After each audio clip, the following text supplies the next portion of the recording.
শুভ সকাল বন্ধুরা, কেমন আছো তোমরা সবাই? আশা করি তোমরা সবাই খুবই ভালো আছো। আর তোমাদের ভালোবাসায় আমিও কিন্তু এখন অনেকটাই ভালো আছি। প্রথমেই তোমাদের কাছে একটু ক্ষমা চেয়ে নিই, আমার ফোনটা একটু ডিস্টার্ব করছে জন্য আমি কিন্তু ঠিকঠাক করে ভিডিওটা করতে পারিনি। তো শ্বশুরবাড়িতে চলে এসেছি। এবার সকালবেলায় মা বললো যে আজকে কিন্তু ডিমের ঝোল হবে, সেই জন্য আমি ডিম কটা সেদ্ধ বসিয়ে দিচ্ছি। আর এদিকে ভাত বসানোর জন্য চালটাও নিয়ে নিয়েছি।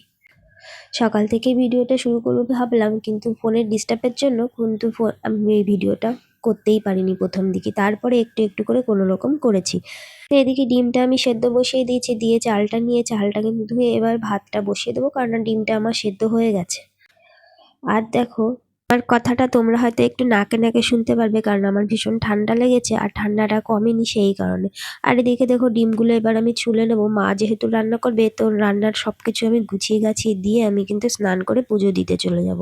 আর প্রায় 3 দিন মতো কিন্তু বাপের বাড়িতে ছিলাম মায়ের কাছে, সেহেতু কিন্তু আজকে কাজ করছি আর শুধু মায়ের কথাই মনে পড়ছিল যে এই কয়দিন কিন্তু এই সময় আমি মায়ের সাথেই ছিলাম। তো আজকে কাজ করছি কিন্তু মায়ের জন্য একটু মনটাও কিন্তু আমার খারাপ লাগছিল। কিন্তু কিছু করার নেই, আমরা মেয়েরা তো এরকমই না, যখন যেখানে যাব সেখানেই আমাদের সেভাবেই থাকতে হবে। ডিমগুলো ছুলে নিয়েছি, আর এদিকে মা ডিমের ঝোলের জন্য পেঁয়াজ কাটতে বলেছে, তাই এর জন্য পেঁয়াজগুলো কিন্তু আমি খুব সরু সরু করে কেটে নেব। ডিম কষা যখন মা করে তখন কিন্তু মা পেঁয়াজটাকে মিক্সচারে দেয় না, এমনি কুচিয়েই করে। কিন্তু আজকে বললো ঝোল করবে, সেহেতু মা বললো এটা কিন্তু একটু মিক্সচারে দেবো।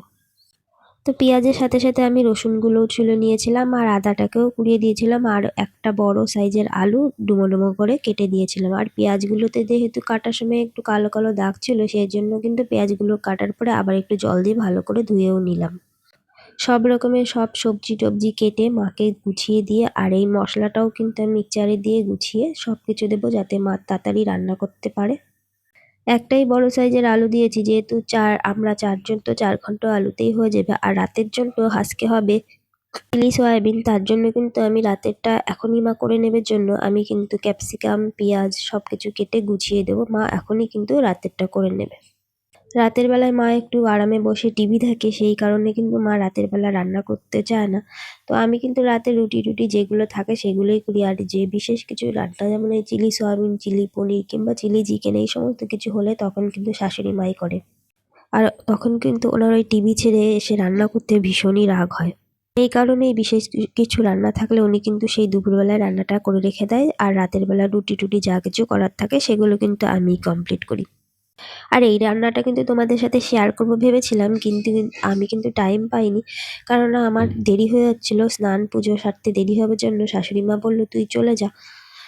আর আজকে হঠাৎ করে শ্বশুর মশাইয়ের যেহেতু শরীরটা খারাপ হয়েছিল, সেহেতু কিন্তু আমাদের আজকে কাজকর্ম করতে অনেকটাই দেরি হয়ে গেছিলো।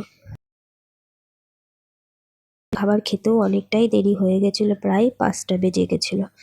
তো আজকে দুপুরবেলার মেনুতে ছিল কুমড়ো ভাজা, ডিমের ঝোল, ডাল, আর আগের দিন মা কচু শাক করেছিল মাছের মাথা দিয়ে, সেটাই। তো আজকের মতো এই পর্যন্ত বন্ধুরা, ভালো থেকো, সুস্থ থাকো, আমার পাশে থেকে সাপোর্ট করো। Bye bye.